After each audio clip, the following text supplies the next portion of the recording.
안녕하세요. 밀리터리 미니어처 매니아 쓰레미입니다. 오늘은 지난번 영상에서 소개한 서방측 나토와 동구권 바르샤바 조약기구의 전술 교리를 구현한 전차 설계 사상에 대해서 알아보도록 하겠습니다. 시상전에 대해서 초기 비동 방어 후 반격을 목표로 하는 서구권 전차의 전력은 기본적으로 필요한 요소들이 있어요. 첫 번째, 원거리 교전 능력이죠. 그래서 서구권 전차들은 전반적으로 조준 장치가 정밀해요.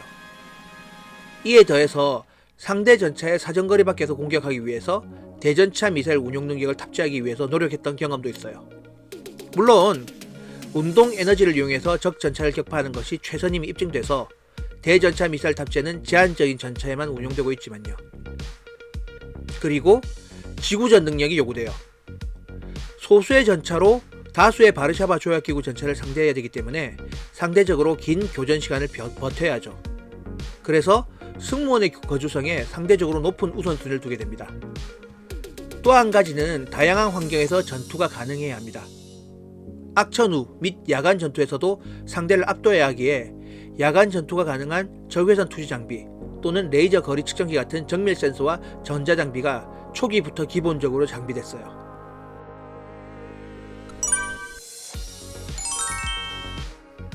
이렇게 거주성까지 따지게 보니 전차의 외형이 커지고 추가되는 장비로 인해서 전차도의 비용이 상승하게 되는 거죠.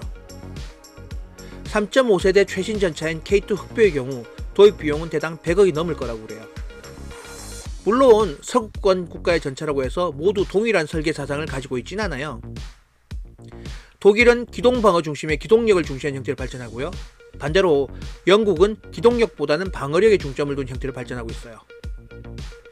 미국 같은 경우는 냉전 시절 항공전력에 중점을 두고 전력을 구성해서 실제로 제2차 세계대전 설계 사상을 벗어난 새로운 전차는 다른 나라와는 다르게 M1 에이브람즈에 와서야 현실화되었죠.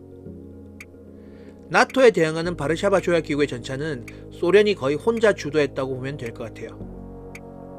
지상군이 공격의 중심이 되는 만큼 전차는 공격력과 방어력을 유지하면서 기동력까지 확보해야 되는 요구사항을 만족해야 했죠. 이런 요구사항을 만족하기 위해 제일 먼저 희생된 요소는 승무원의 거주성이에요. 소련의 전차병은 기본적으로 체구가 작은 인원을 뽑는 것이 일반적인데요. 전차의 거주성이 체구가 큰 승무원에게는 좋지 않았기 때문이죠. 서방 측 전차에 비해서 비교적 저가격의 대량 보유를 목적으로 전차가 설계됐고 원거리 교전 능력은 비교적 떨어지는 편이에요. 원거리에서 몇 대의 전차를 손실하더라도 거리를 줄인 후에 수적인 우세로 적 전차들을 섬멸하는 것이 주 전술 교리이기 때문이죠.